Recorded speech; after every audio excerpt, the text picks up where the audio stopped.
I'm going to do a tarot card reading today, addressing the notion of blocks and obstacles, like when we have something in our path that is blocking us from achieving our goals or our dreams, that is stopping us from healing, from releasing some past trauma, from getting over a relationship, from moving on to a new job,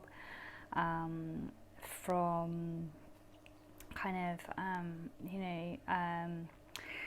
healing from a broken friendship and moving on to make new friends, from just enjoying life more than we currently are and experiencing more excitement and hope. Things can block our path. All sorts of things can block our path, and those blocks will affect each one of us differently, and those blocks will be there for different reasons to challenge us to grow in certain areas of our lives, and to look at certain places where we're still carrying baggage from our past, where we're still carrying a wound from long ago.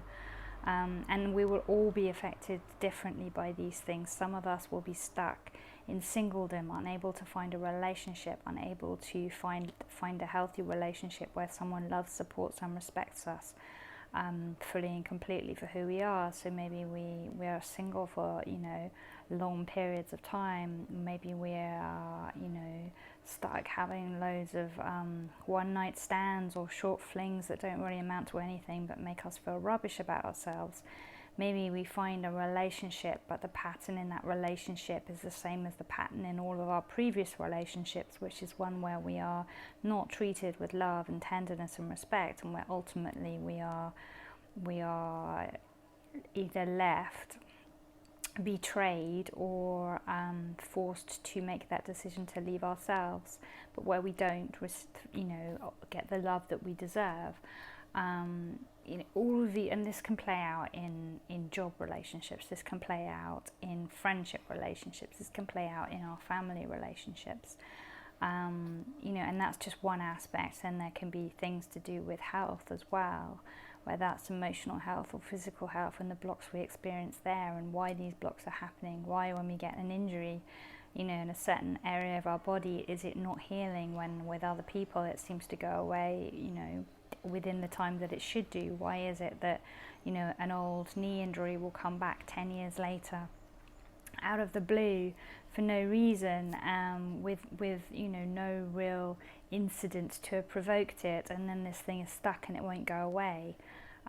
What are these things about? These things are blocks, these things are challenges, these things have arrived in our life to invite us to look at certain things that we have ignored, certain wounds that we have not healed, and they're giving us the invitation to heal these things so that we can move on to a better life afterwards. The issue comes when we don't look at them, when we can't see them for what they are, when we try to treat these things just like our normal life happening around us, and maybe we've had more bad luck or more hardship than others. And if we can look at the spiritual kind of element behind the scenes, that's when there's a real gift there for healing and for evolution, and for change and for growth. And that's when we can leave these things behind us as well, because we move past them.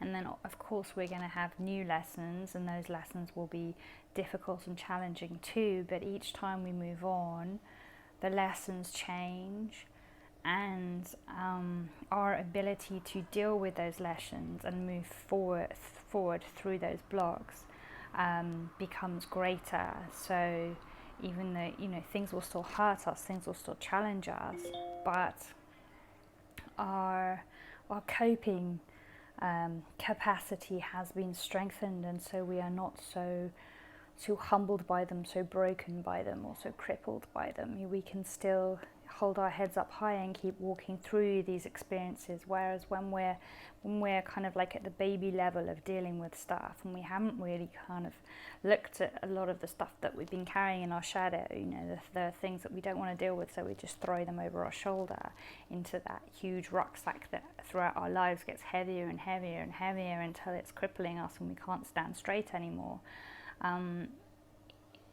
Like when we're at the baby level, it's really difficult to sit in that space and not completely freak out. It's really difficult to look in the mirror and see the truth of ourselves and our situation staring back at us and not run screaming from it. But the more that we do this healing and we work and we move through these phases in our life, these transitions, and we allowed ourselves to evolve and grow, the easier it becomes, the more comfortable we get with sitting in front of that mirror and looking at the self reflected back at us. The less judgmental we are, the more loving we are, the more we can look at ourselves and see all of our faults and flaws, all of the things that may be triggering us in that moment, and see a wonderful, beautiful, unique person, nevertheless, who is deserving of love and tenderness and respect and understanding. And we are able to give that to ourselves when it is not forthcoming in other areas of our life. So doing this work is really valuable, and it is worth it if you can stick with it. But I acknowledge that it's difficult and it's challenging, and wherever you are on that path personally yourself, my heart is with you, and I commend you if you're on that path, because it is difficult, and it will blow your heart open wide, and you will have really difficult, really challenging days, but you will also have beautiful days that are so precious and so peaceful and so graceful, that it really is worth it. And the more you do that work and the further you travel along that path, the more connected you feel to a higher power, and to the sense of why we do this. And it becomes more purposeful and more comprehensible, so that in seeing the bigger picture, we can understand that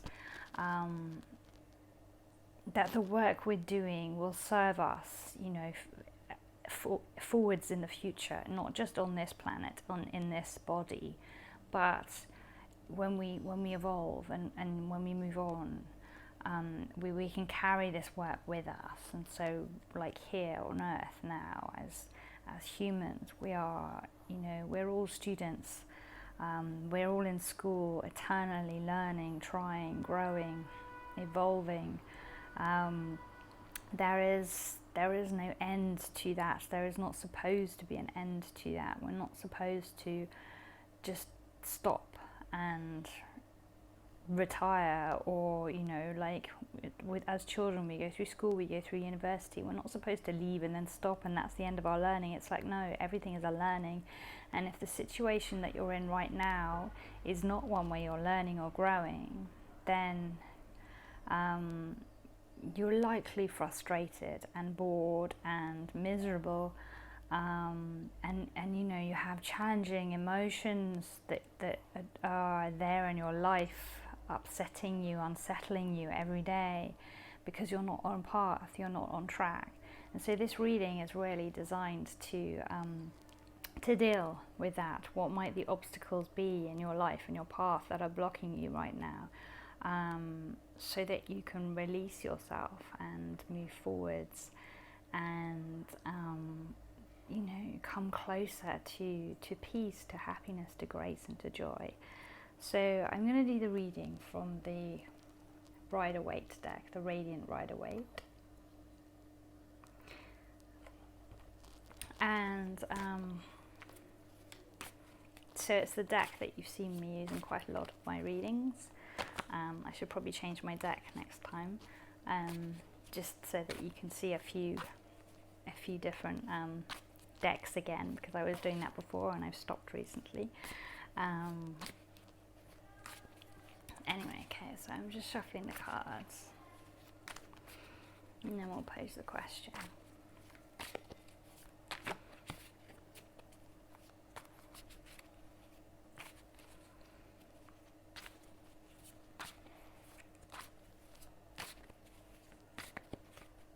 Okay.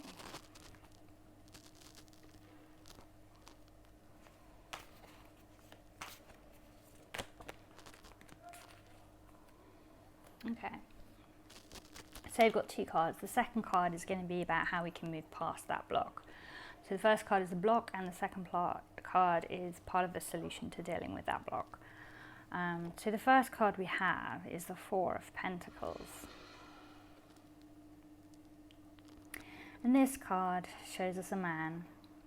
He's got a crown on, so perhaps he's a king of some kind. He's not a king as such, because his crown isn't really that special or that shiny. You know, he's sitting on a throne, but there are no like kind of sculptures on this throne. It's not special. It's not expensive. You know, it doesn't look like he's come from the grand palace or anything. So I think he's probably a minor king. Yeah. Maybe he's just the king of his own house, the king of his own castle. Or perhaps he's just a count or a lord. Because he's only the Four of Pentacles, he's not really that high up. But he thinks he's higher up than he is, or he'd like to be higher up than he is. He is talking about heights. He is positioned high over the city. You know, wherever he's sitting, it looks like on the edge of a wall. We can see the city in the background behind him. So he's looking down over the city. He thinks he is superior. He thinks he is better than other people.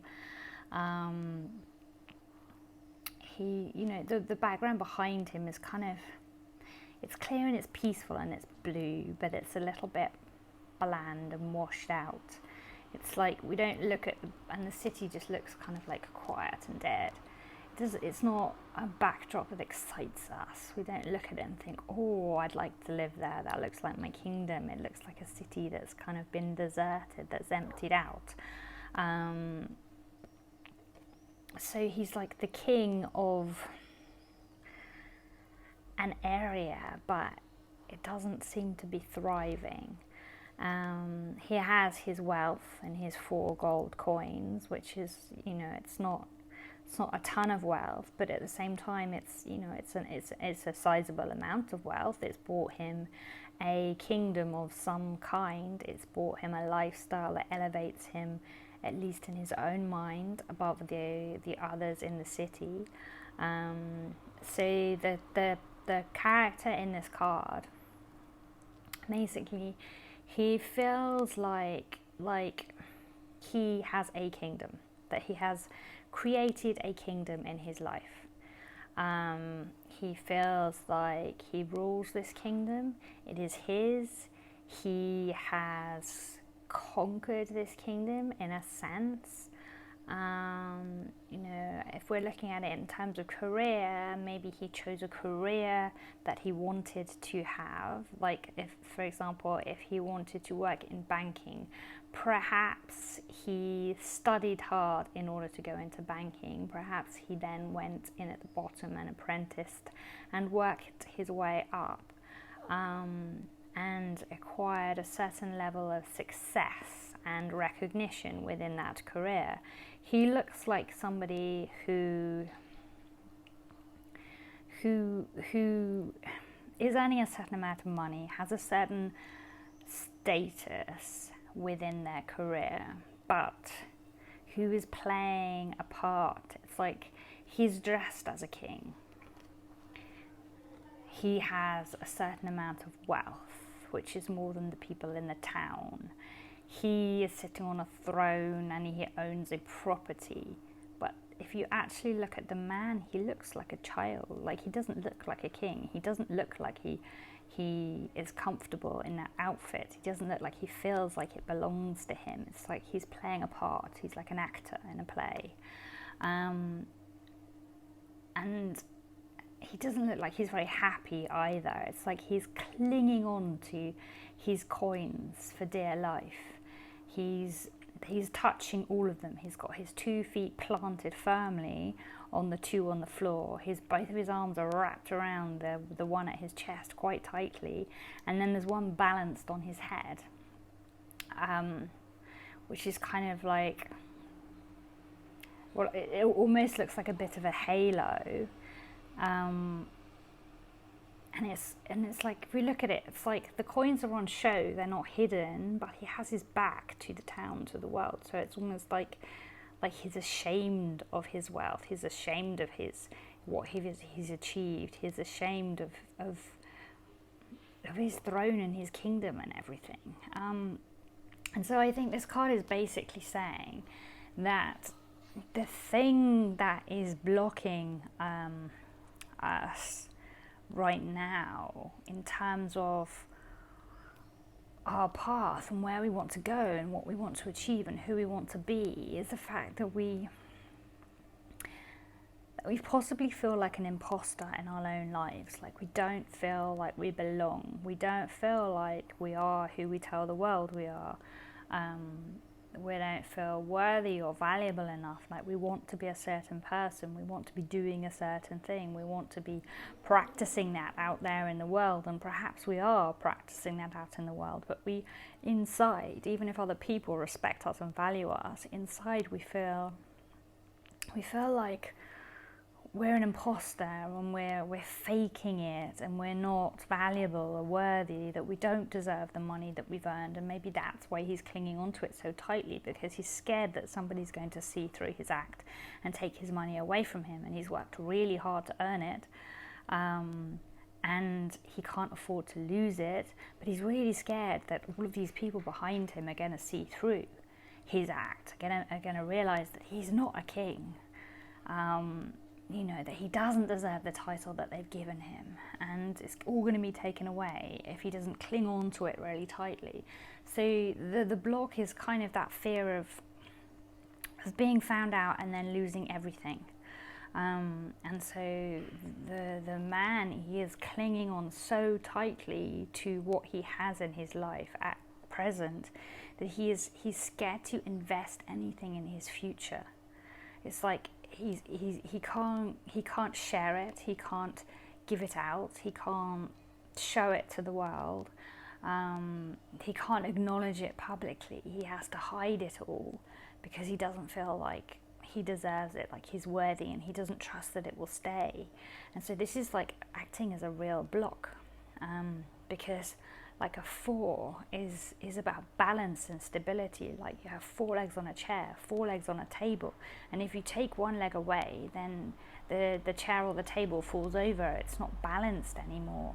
You need those 4 strong pillars. And this character, the 4 of Pentacles is about strength in your financial foundations, and he's keeping 2 of the coins off the floor, because he's scared to put them down. He's scared to let go of them. So he's holding on to them tightly, but they're not strong and they're not stable, and they're not invested in anything. They're not in a bank earning interest. They're not out there being invested into extra training or marketing help or anything. And so this is like blocking him and stopping him from moving forwards to where he wants to go. So that's that card. The second card, which is how we can move past this forwards into the future, is the Justice card. So we have a card now from the Major Arcana. The Justice card is a rather bleak card. It looks a bit sinister. We have someone here sitting on a throne with stone columns on either side. It's, again, they have a crown on their head. It's a rather austere set up with yellow, the yellow behind is showing like the intuition, and that's really strong, but yet we have this purple curtain in front of it, and purple, you know, is like the violet flame. It's like the healing flame, and it's from a very spiritual place, but it's also a place that's like cloaked in mysticism, and it's like a secret cult, a secret society that you have to agree to certain things in order to belong to, and so this kind of like this character looks like they're possessed by that by that secret place, and it's like, and it feels like the yellow of the intuition is so intense and strong, it has to be held back a bit by this like violet curtain, and all of this like intuition and psychic kind of energy has kind of made them go a bit like fuzzy in the head. And then the crown is like this crown of truth. There's a blue stone in the middle of the crown, and it's like, it's a heavy crown, but it has the stone of truth in it, and so it's like this character can only speak the truth. But the kind of like the main thing about the card is justice is all about balance, and it's about weighing things up. So you know, if we think about like the law courts, you go in and you present a case, and you have like two sides, and they fight against, like, okay, so this person goes and presents their case and says, right, I am innocent because blah blah blah, and they present their case to the court, to the jury, and the judge sits there and kind of listens and makes a decision. And then the opposition, they come in and they present their case and they say why you're not innocent and why you should go to jail or you should be fined or whatever, and it's about weighing up both sides of the story. And this card is basically asking you to put yourself in that situation. So take yourself to court and really examine yourself and examine your justification for being blocked. So okay, so for example, if you are single, you're not in a relationship, and yet you want to find love, and you want to find love because you want to get married and you want to have babies, and yet you're single and you've been single for ages, and you're getting older and you're getting worried about the fact that, you know, you don't have a love relationship in your life right now, and if you don't hurry up, then you're going to miss the boat and you're never going to get to have babies because you're going to be too old. So and when you just like sit yourself down and question yourself and say, right, am I doing everything I could be doing in order to have a baby? Like, in order to meet someone, to be in a relationship, in a loving relationship, like, and to interview yourself and question yourself, and cross-examine yourself, and find out all of the ways, like, and write down all of the ways where you were trying really hard to find love. And look at them, and then play the devil's advocate, and then like say, but are you really trying? Like, are you not sabotaging yourself in some of these instances? So if you say, yeah, well, you know, I go out and I do lots of extracurricular activities to try and find love. So I go to dance classes, and I go to yoga classes, and I go to book readings, and I go to open mics. And then you cross-examine and you go, yes, but when you go to those situations, like, what is the percentage of men to women in those? Okay, and then you can work out what are you really trying in that respect, because if you're a woman and there are more women and then there aren't very many men, then that's you're not really trying. Maybe all the men that are there are in relationships, so you're not really trying. Maybe all the men that are there like men instead of women, so you're not really trying. So you need to like cross-examine it and to unpick it and to see, are you really putting yourself in the right situation in order to find love? Maybe you would be better off going to, and I'm not necessarily saying this is what you have to do, it's just a kind of like hypothetical situation and an easy answer, but maybe you would be better served going to a bar where there is a dartboard or a pool table or something, and maybe that would be a place where you could meet more men. And if you go to somewhere that has a larger population, if you are a woman, I'm talking like hypothetically here, so please add yourself into the scenario and change the characters and the location to suit.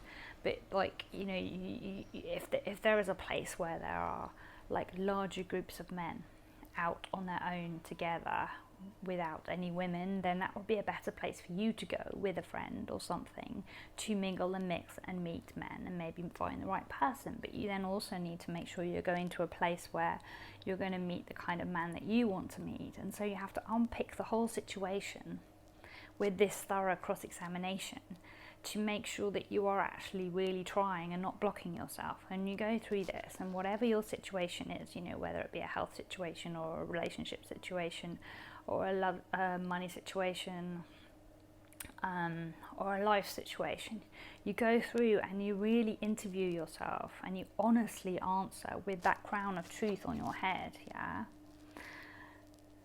and you weigh out the scales of justice and you go, are you really trying or not? Are you really putting everything into finding what you want, or are you blocking yourself? And you really, really dig deeply and ask yourself these questions, these uncomfortable questions, and you're going to have to own some really uncomfortable truths here about where, you might be thinking you're doing everything right. You might be thinking you're actually doing everything perfectly and you're, an exemplary example of somebody who is doing their best to have the best career, or doing their best to have a healthy life, or a fit body, or find a relationship. And yet actually, if you kind of like pull back the layers, there are places where you're sabotaging yourself and where you're in denial. And maybe something then, when you find that out, you will realize, whoops, and then you'll be able to get to the core of the issue, which will be where you're blocked. So somebody who is wanting a relationship and who is going to yoga classes 3 times a week as a way of meeting people and hopefully finding a partner, and yet there are no men there, and maybe the men that are there are in relationships, and so it's not a place to meet single men. Maybe by continuing to go to that same class that makes you comfortable, instead of finding another class or trying to find a class with more men in it, if you ask yourself why you're not changing, why you're just going to that same old class week after week after week, expecting things to be different, expecting that to be the solution, perhaps you're sabotaging yourself because you're not ready for another relationship. You're scared to be in a relationship. You don't trust men anymore because of what's happened in your past, women. And it's getting to that, and then you have something to work with, and then you can take that information, the information about the wound, about the core thing in there that is blocking you from healing, from growing, from evolving, from finding. You can take that, and then you can either do your own therapy on it, your own healing on it, or you can take it to somebody else who can help you do that healing work, and then you can move past it, and then that won't be a block or an obstacle anymore, and you will be able to find that relationship easily. You will attract it into your life. It will just come to you. Or if you're trying to heal from something, you will attract the right healer into your life to help you, or the problem will just go away when you fix that past trauma. So I think this is like reassuring in its message, is that you're blocked because you don't believe in yourself, you don't trust yourself, and you're sabotaging yourself because you're so scared of letting go of what you have achieved that that you're blocking yourself from growing from that point. It's like what you've got is what you've got, and you can't grow any bigger than that because you're too scared of losing what you have and not trusting it to be there, not trusting it to stay there if you invest it anywhere else. And then this card is kind of saying you can move past that, you can grow, you can evolve, you can expand upon your wealth, you can gain more pentacles if you are really honest with yourself, and if you get to the core of what is blocking you from trusting. If you spend any of your pentacles, you will make more back, because something is blocking you there. You don't feel like you are capable enough or worthy enough to receive. So if you would like to see any more readings, please do subscribe to my channel, and look at some of the other videos I've made. They're on a wide variety of topics, so I'm sure there will be things there that are of interest to you. You can also find me on my website, lemonrosepetals.com, and my Instagram page, which is also lemonrosepetals. So there's like kind of different things on each of those. If you like this video, please give it a thumbs up and like it. Leave me a comment if you would like to leave a message for me, ask me any question. You can also contact me to ask me questions from my website or from Instagram, and from there you can also book a reading if you would like to book a private reading with me. Thank you for listening and for watching, and I will see you next time.